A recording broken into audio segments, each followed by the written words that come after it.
There is stillness within challenges. That one struck me today. It came out of my mouth while I was teaching this morning. And it's a more challenging class. And as we were going into a posture, we were moving. I was saying, move slow, slow, slow. Keep moving your arms. Keep finding the posture. And then you hit a pause where there's this place where you don't move anymore. And there's stillness there. That's the seat. That's the asana. Asana means seat. And the reflection of that in life, that there is stillness within challenges, because these were challenging postures, or a challenging hold. So there's stillness within challenges. Such a simple point, but today it struck me. The stillness, Ram Dass talks about that, the stillness in the midst, and Frank Ostaseski talks about that. Consciously pausing in the midst of chaos or a challenging time or grief, time to rest, or just connecting with the stillness without labeling it, or connecting with your heart in a challenging time. It's always available. And that's why sometimes I need to remember why we practice asana. I know why. Asana is very powerful. And I always want to, and it doesn't have to be hard or anything. It's just powerful, moving your body that way, using it as medicine to heal the body. If you connect with yourself, your mind, your body in a certain way.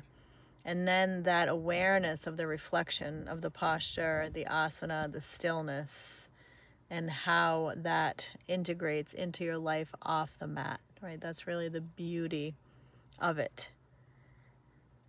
So there is stillness within challenges. And reading Roar Like a Goddess, I think I'm on chapter 6.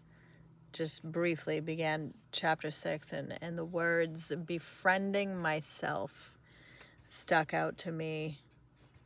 Befriending myself. There was a conversation that goes along with their stillness within challenges as it relates to roar like a goddess. And when it comes to family or anybody that you have a challenging relationship with, oftentimes it is family.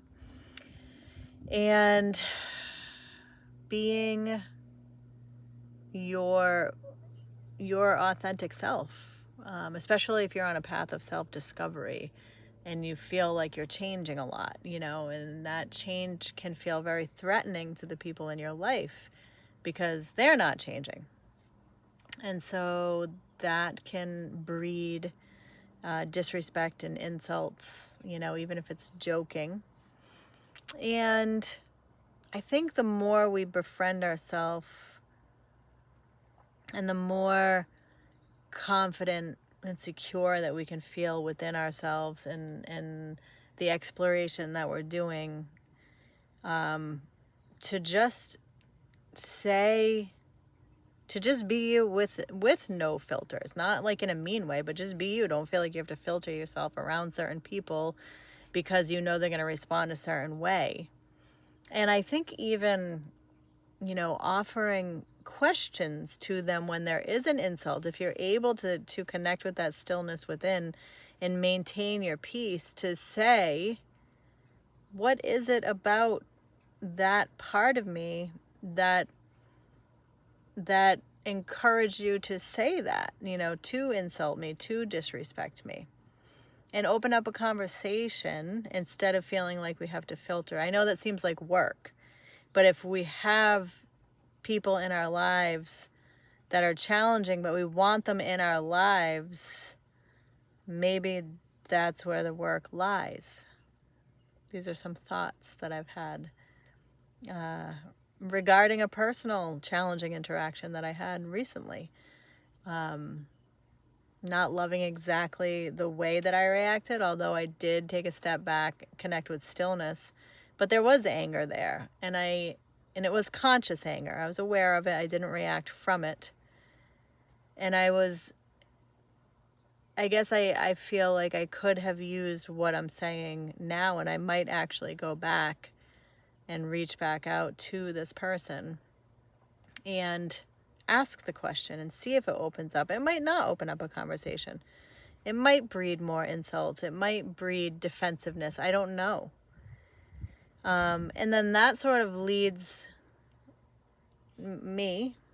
us, with the people that we have challenges with, to realizing there's a choice in that relationship. Do we want to continue because it's important on some level to have this relationship where there are filters, we are tempering ourselves, but having the relationship is important? Or is it something that we let fall away? Maybe with honesty and truth as to why there's no engagement. And of course, there's always room for a response that can heal from the other person, or an opening for a conversation. That's the never throwing anyone out of your heart piece. So it's multifaceted. And, there is stillness within challenges. We can take a moment, because we do these practices, to step back, pause.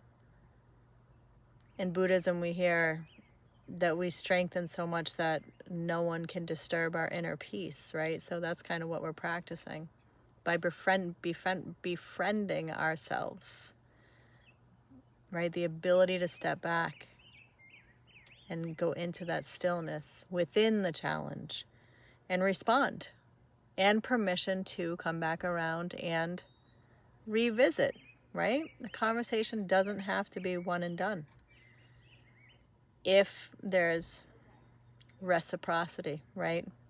So you learn a lot. I think there's a lot to learn and navigate as we honor ourselves. That's part of the befriending, as we honor ourselves in these relationships. How much of yourself are you willing to sacrifice without being defensive and angry, right? With being open and compassionate toward yourself and the other, right? All these there's a lot of layers there. So I'd love to hear from you of how this reflection landed with you, and maybe how you've applied it, or how you think you might apply it, maybe what hit you, what kind of stuck with you from what I said. So thanks for hanging out.